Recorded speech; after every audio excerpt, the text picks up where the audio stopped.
What's going on, everybody? Welcome back to your favorite pond, the Coy Pond, episode 95.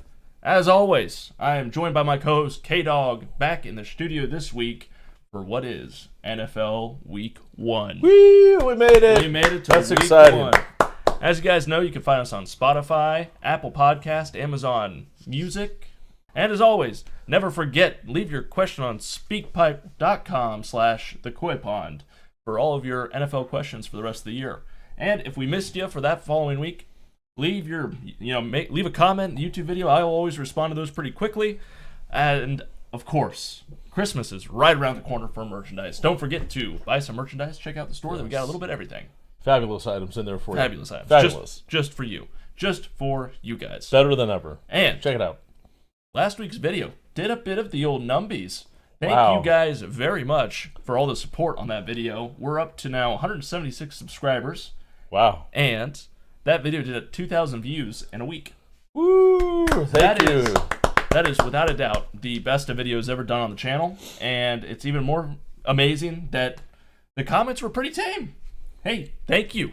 That was pretty nice, on all things considered. To get those numbers and have it be tame? Yeah, the like to dislike ratio is great. I'm honestly blown away. Thank you all so very, very much. And this week, it's 95. Big time. Here we go. Here we go. Before we even get into that, favorite players to wear 95 this week. Hey, Dog, what is your favorite player to wear 95 that was on the Cowboys? There are not many of them. Not many of them. And there's not many. It's a complete non-football reason why I remember this guy in the first place. That's funny. But Jason Ferguson was a defensive tackle, nose tackle.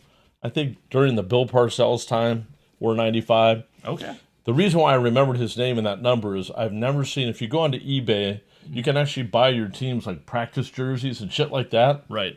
And I remember trying to find some one time, and the most that were out there for some reason were for 95 Jason Ferguson.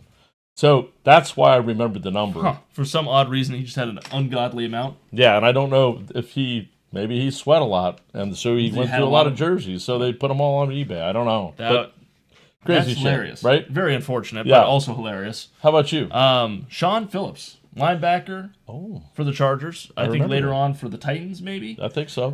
He was with the Chargers from 2004 to 2012 from Purdue. Yeah. So, nice. Shout out Sean Phillips, great linebacker for the Chargers. Right on. Back in the day.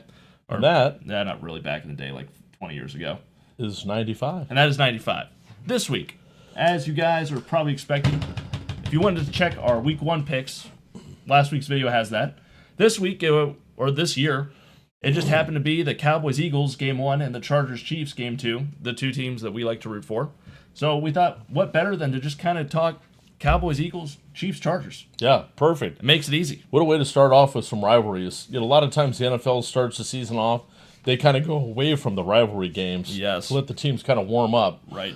Almost kind of a college football approach. Mm-hmm. Get the blowout games out of the way, whatever. But not this year. Exactly. And I almost forgot, since we'll be talking about the Eagles-Cowboys game first, we got to start with Micah Parsons traded. That happened after we did the podcast last week. Yep. And we shot the podcast earlier than normal. Yep. But even then, we still would have missed the news, I think, by like an hour. Yep. That's crazy.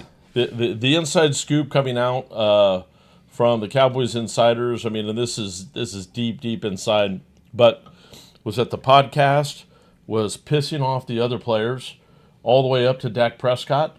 There was some inside turmoil going on with that. Wow. And if you remember back when DeMarcus Lawrence and Micah Parsons thing came out. Right, when he was signed with the Seahawks, right? Yeah, it came out that they had some fights in the locker room and things like that. Apparently, part of what was going on with that had to do with the podcast that Micah was doing. Interesting. So, again, Jerry Jones apparently had a run-in with either Micah himself or Micah's agent. I think it was his agent. To where they had a deal. The agent came back, wanted more money. Okay. And then, purportedly, income tax in a state in Texas is very high. I don't know what the number is or anything. It's higher. But apparently something came in there about that as well. And the difference in him staying in Dallas versus going to a state that had... So they were trying to make a trade deal that fit him, fit the Cowboys. Interesting. Because at some point it was just the Cowboys were done with him. And inside the building, the distraction wasn't worth the talent. Okay. So The Cowboys, in exchange for that, get 2 first-round picks, one in 2026, one in 2027, and they also pick up the defensive tackle Clark, who is 30 years old, but regarded as an excellent run stopper. Yeah. So, I don't know. I mean, on one hand, I don't like them letting him go. Yeah. On the other hand, I am not a fan of paying one player $450 million when you already have a Dak Prescott contract and you already have a CeeDee Lamb contract. You just can't have that much in 3 players. I would agree. And so the Cowboys front office is putting it onto these other things. Right. But I think it just comes down to the finances of it, to be frank. Yeah. And, Green Bay, arch nemesis of the Cowboys over the last 5-6 years, really since Dak and Zeke came in the league in 2016. The Aaron Rodgers-led Packers stopped the Cowboys twice, and the Packers have been a thorn. Interesting to note, the general manager for the Packers is the son of the general manager of the 49ers in 92, or 91, in that era, when the 49ers traded Charles Haley to the Cowboys and put the Cowboys over the top. Ooh. There is belief that part of this is his dad is regarded as a fool for making that trade back then to Jimmy Johnson. Part of it is feeling like he's getting some revenge on the Cowboys by bringing in Micah Parsons to Green Bay.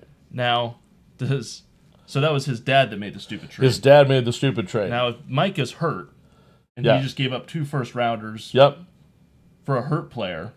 We'll see. Because there's news that he'll need an epidural, and there's play. A couple things with his back, I believe. Yeah. If I was reading everything right. Yep. Not to say we'll ever know who wins that trade and who doesn't until those 2 first-round picks have players tied to the pick. That's right.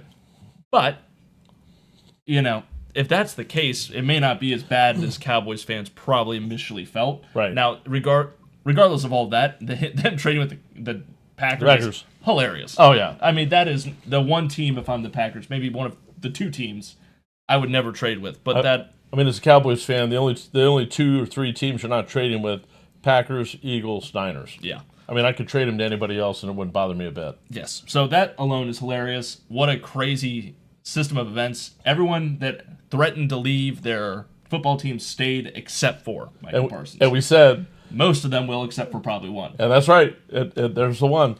So, very interesting. Now, you take a look at predictions for the season. Oh, my God. And some people have lost their minds. They have taken the Cowboys out of the wild card position, which I don't disagree with. Defensively, definitely some differences. But I don't agree that Micah Parsons put the Packers into winning the division over the Detroit Lions. I just don't see it. I would agree. Micah hurts the Cowboys, helps the Packers, no doubt about that. Right. I would also agree that some people are very high on the Packers still. I don't quite understand that. I think Micah will immediately help their defense. I don't think he'll be the difference in 5 games. No.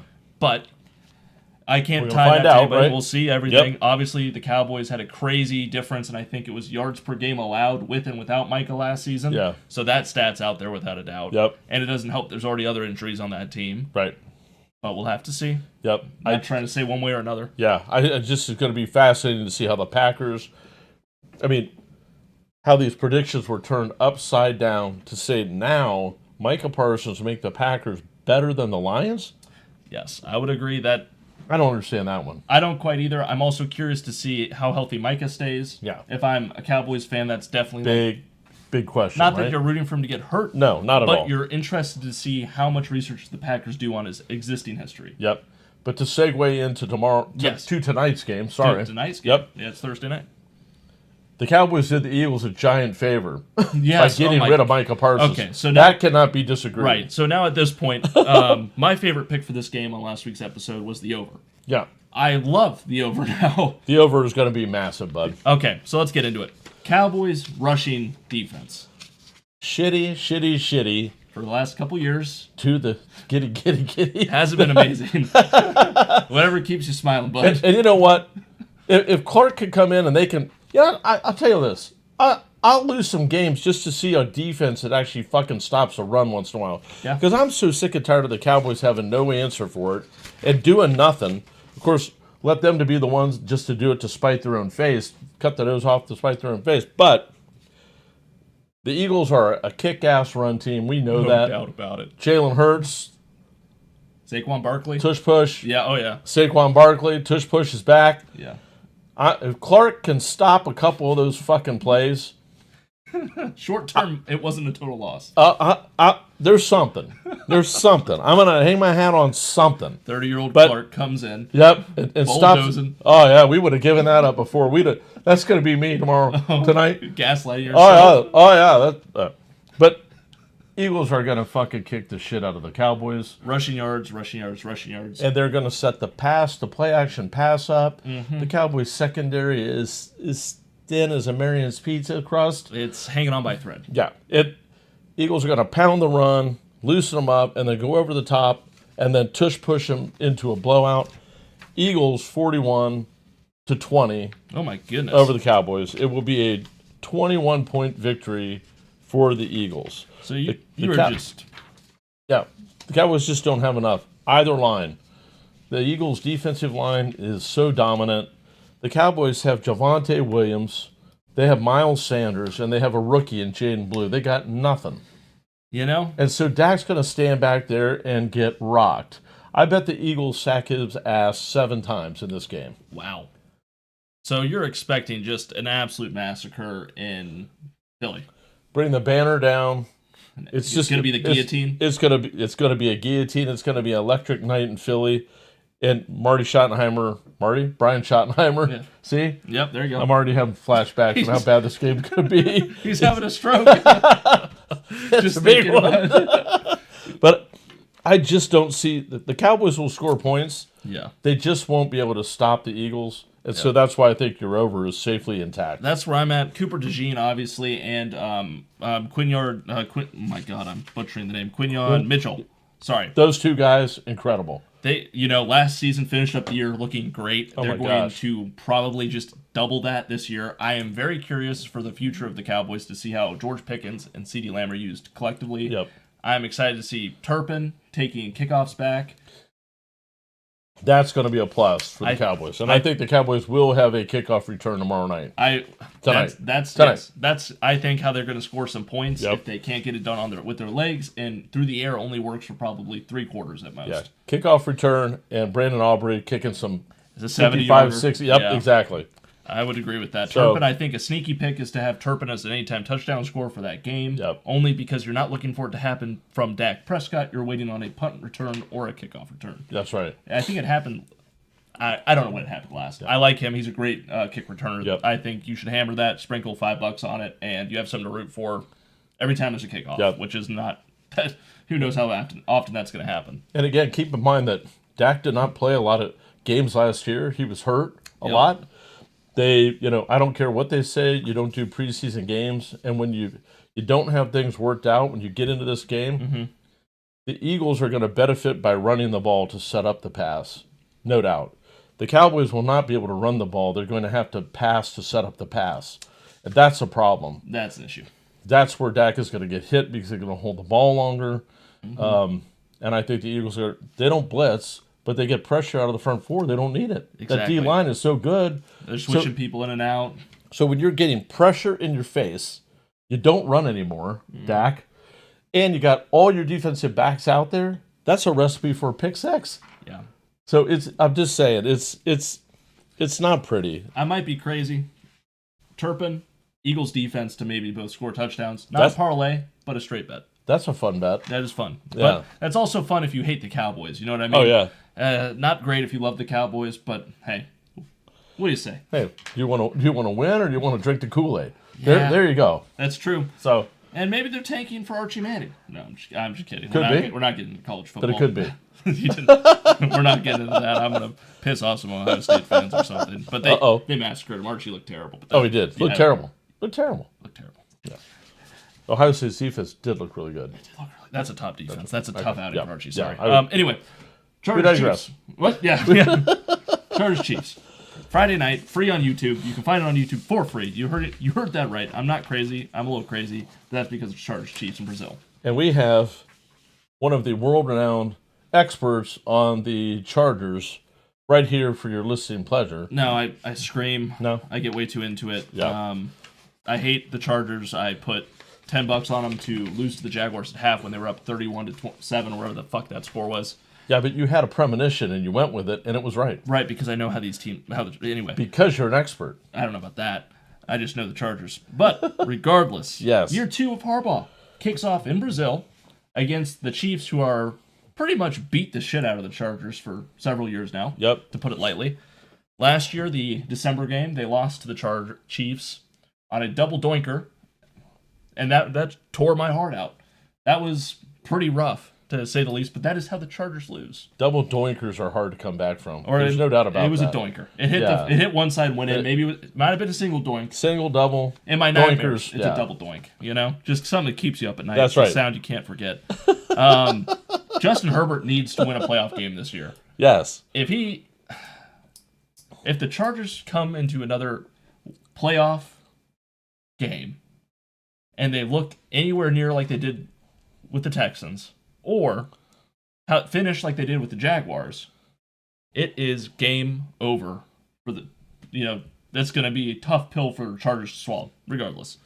I don't know where I was going with that. I'm just slightly having giving your comments, your thoughts. Need to win a playoff game this year. Brazil, I think the Chiefs are 4-0 in their international games they've played with Patrick Mahomes, or overall. So sounds right. Going into this, the Chiefs just have the number of the international games and the Chargers. Right. Two stats that I don't love. This is where the Eagles and Packers played last year, and it was a crazy high-scoring game. So maybe we'll get that. But I think this is probably going to end up being a run-heavy game with complements of a passing game from both teams. Right. With some dominant defenses. Yep. Chiefs defense last year took a little bit of a dip overall. Yep. They had some, the whole first 10 weeks were those random one-possession games the Chiefs had that they magically won. Yep. Say what you will about that.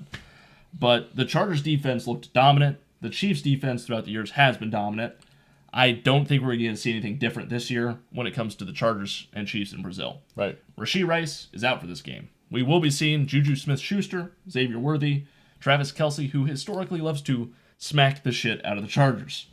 I think once more we'll be getting a Travis Kelce that's probably been revamped, probably has, more driven to have a better season this year. I think he's already said that last season wasn't acceptable.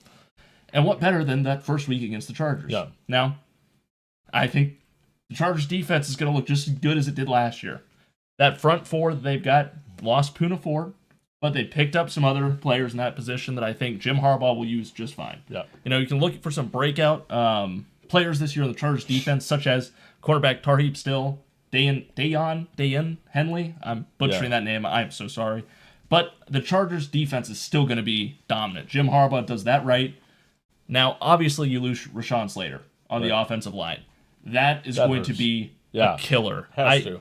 I don't know what to expect from Najee Harris, who might be playing. I think is playing, even with that eye injury. I saw that. Hampton, who will definitely be available to use, and I'm excited to see him. Fresh legs, hoping, minus the Rashawn Slater injury, they're there. Now, that Slater injury, again, is going to hurt like a son of a gun. Yep. But, you add Trey Harris, Ladd McConkey coming back, second year, obviously.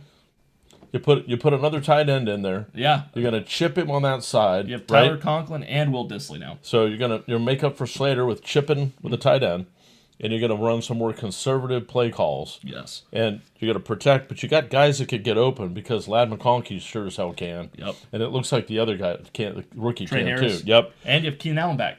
So there you go. Justin Herbert might feel a little bit more comfortable knowing he has someone that he started his first 2-3 years with. Yep. And I just don't think the Chiefs run the ball as well as the Chargers do.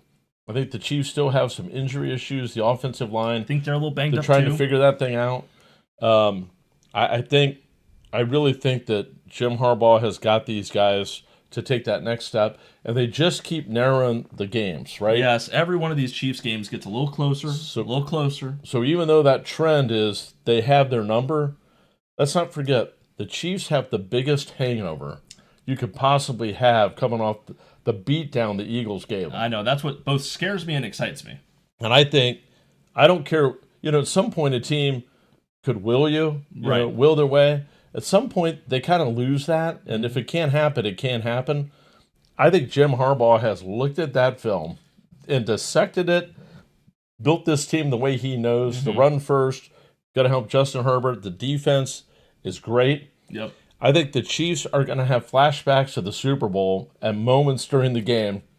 And I think the Chargers are going to come out of this thing on the winning side. Yeah, I hope. It's a neutral site. So for what it's worth. And that helps. That is something that helps the Chargers more than it hurts them. And you said that from the very beginning that, again, the neutral site and the injuries on the Chiefs side help keep it close. And again, the Chargers keep closing the gap. They only lost by 2. That's why I got them winning by 1. I think it's time to flip the script. And I think this is the end of the Chiefs. They'll get to the playoffs. Yeah. But I don't think they will make it to the championship game this year. Okay, well, hot take. I like it. I need to see more from Justin Herbert this season. Not necessarily this game. He plays amazing with what he got. Yep. But I think I just have a belief that there's just some way in this game that the Chargers can win it, or they'll lose it in Chargers fashion. Yeah. They'll be up 30-27.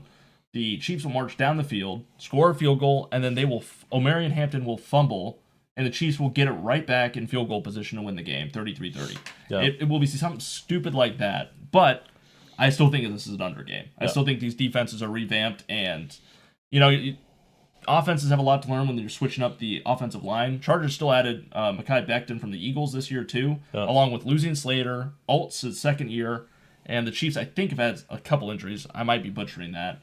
But then without Rashee Rice is a huge gain for the Chargers, the same way that the Chargers without Rashawn Slater is a huge gain for the Chiefs. Yep. But these are good. The AFC West always puts out good games. I'm super excited for it. We'll get a taste of what Trey Harris looks like this year. Yeah. That'll be amazing. How Pacheco's doing this year. Yep. Does the Chargers' run defense still good enough? Is it not? Can their defense still hold teams to the lowest amount of points in the league? Maybe. Was that a schedule fluke? Possibly. Yeah. I'm excited. Yeah, I think that the Chargers will have less penalties, less turnovers, and that will be the difference in this game. Is Jim Harbaugh will have them more disciplined because they're in the upswing. Yeah. Again, I think the Chiefs are trying to figure it out, and I think what's going to happen is Pat Mahomes is going to be in a situation kind of like the Super Bowl on a smaller scale, to where he's pressed to this game to try to make some plays, and I think Derwin James is going to have a touchdown somehow. Derwin James. Jesus Christ, I almost didn't even mention him. Yes, Derwin James always shows out for these Chiefs games. They matter more to him, as they should. Yep. He's been getting beat up by the Chiefs since Phillip Rivers. Sick of it. He's sick of it. So don't underrate being sick of. He has that viral video of him picking up Travis Kelce and dropping him right before he got in the end zone. Derwin James will be hungry. He'll have the defense hungry with Khalil Mack, obviously. No Joey Bosa to half fake injuries. Not that he was, but you know what I mean. Yep. I'm excited. It should be a great game. Yep. I don't know.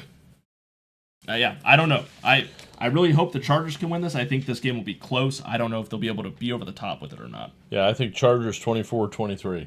1 point. 24-23. Yeah. And again, don't forget about this. This is real. It may not seem like anything, but teams that go to the playoffs year after year, go to the Super Bowl year after year, they play more games. They have a shorter offseason. Over time, it has a compounding effect on your team.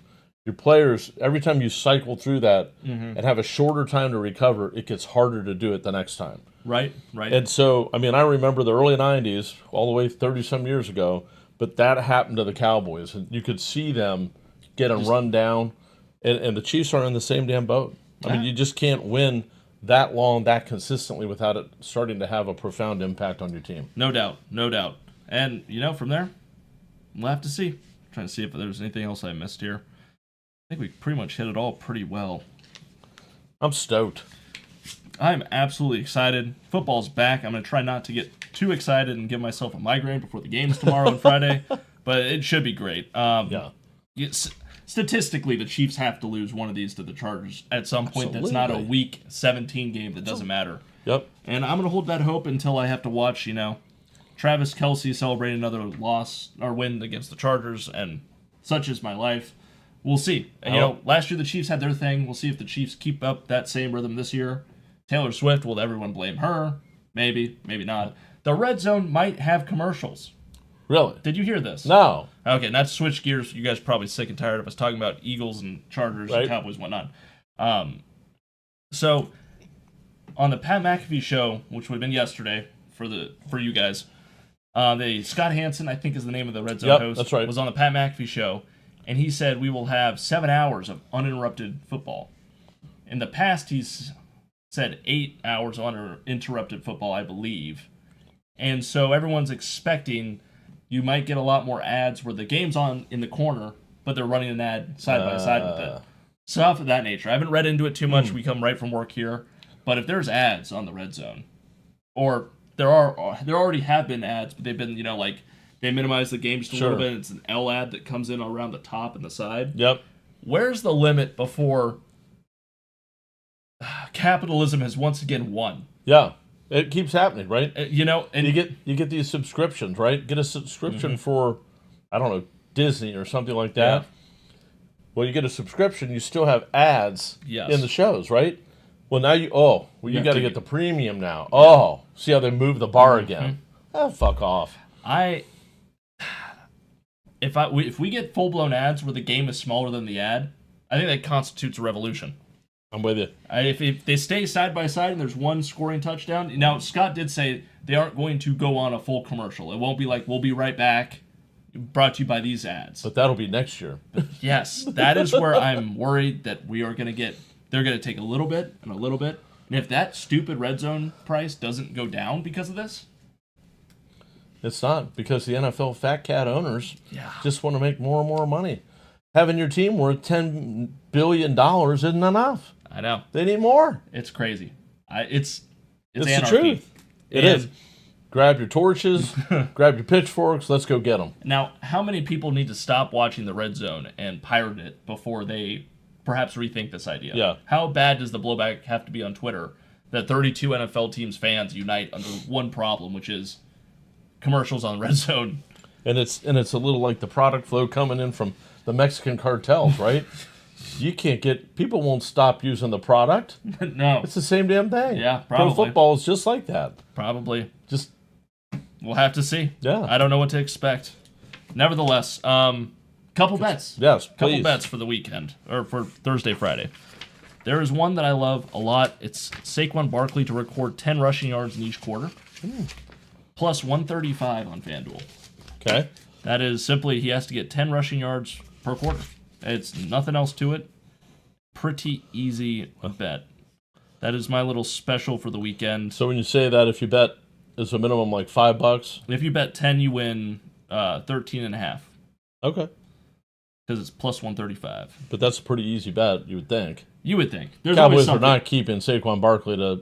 Well, what we're worried about on that bet is they run up the score too high and then they don't use them in the fourth quarter. Oh, that would be how that has loses. to be 10 per quarter. 10 per quarter. Ooh, yep. That would be the only way that loses. But, hey, it's something to root for. I have a long shot parlay. I don't know if I'll put that in there just because I don't want to be liable for that.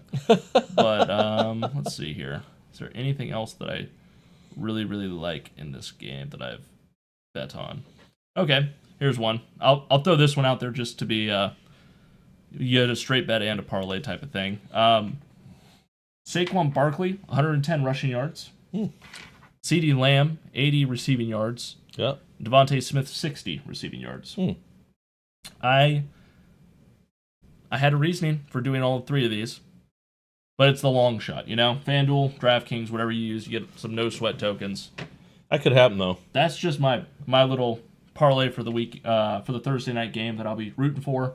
I think we've said it already. I think it's going to be an over game, so I don't mind ulting some of those totals up. And also, I think the Cowboys stay in it longer than we think they will.